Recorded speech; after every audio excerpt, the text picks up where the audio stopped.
Baza Crna ovca.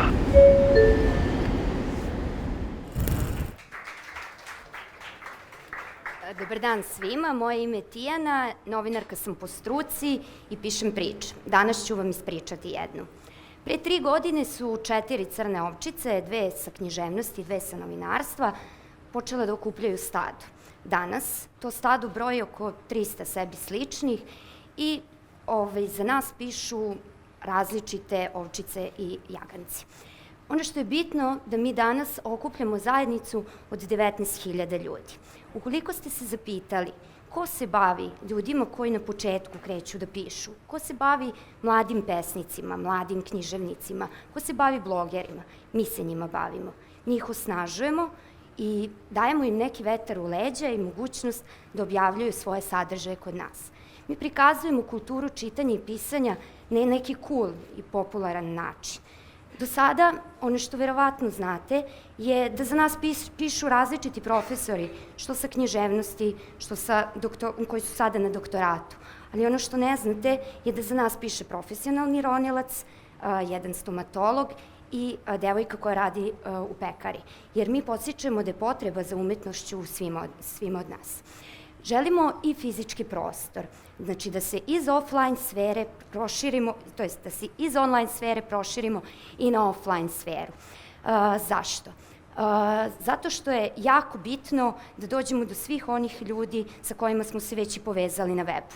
Gde bi bila baza? Baza bi bila u javnom skloništu. Zašto? Zato što je ovaj prostor 3 puta jeftiniji od svih objekata u Beogradu i koji se nalaze iznad zemlje. Zato što se na neki način uklapa u našu underground kulturu, tu nikome ne bismo smetali i isto tako postigli bismo neki prostor, revitalizaciju prostora koja se ne koristi, smo pretvorili u jedan umetnički prostor. Šta smo do sada uradili? Pokrenuli smo kampanju na društvenoj mreži, pozvali smo sve naše ljude, prijatelje, blogere, kompanije da nam pomognu, da nam daruju, to jest da nam daruju stvari koje su nama potrebne za bazu. I nećete verovati šta se desilo. Desilo se čudo. Ljudi su nas podržali. Ovo su neke od naših donacija koje smo uspeli da prikupimo do sada, a ovo su naši prijatelji. Dobili smo i stare stolice, knjige, police, znači sve što nam je potrebno, to jest deo koji nam je potreban da opremimo bazu. Takođe, javili su nam se pobednici od prošle godine sa revitalizacije koji će nam pomoći da oslikamo prostor grafitima. Ovo su neke od aktivnosti u koje ćemo uložiti najveći deo sredstava pored rente koje dobijemo od Supersteja i posebno bi posvetila pažnju anti-bullying kampanji. Zašto? Zato što smatramo da se u Srbiji ovim ljudi dovoljno ne bave. Ljudi reči na internetu takođe mogu da bole. Zamislite da ste jagnjen i da ste objavili svoj prvi tekst i da vam se pojavi neki hejter na mreži i da vam ispod toga napiše komentar: Ćurko, odakle tebi pravo da pišeš o ljubavi i čemu ovaj uvod sa sarmom i vinom? Ova ovčica je odgovorila: čemu život bez ljubavi, sarme i vina?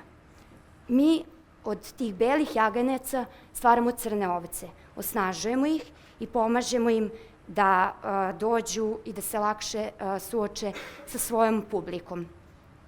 Takođe, naš tim koji broji 300 ljudi, okvirno 300 ljudi, ovde na ovoj fotografiji je delić tog tima i ovo su ljudi koji već 3 godine rade na čistom entuzijazmu i volonterskoj osnovi.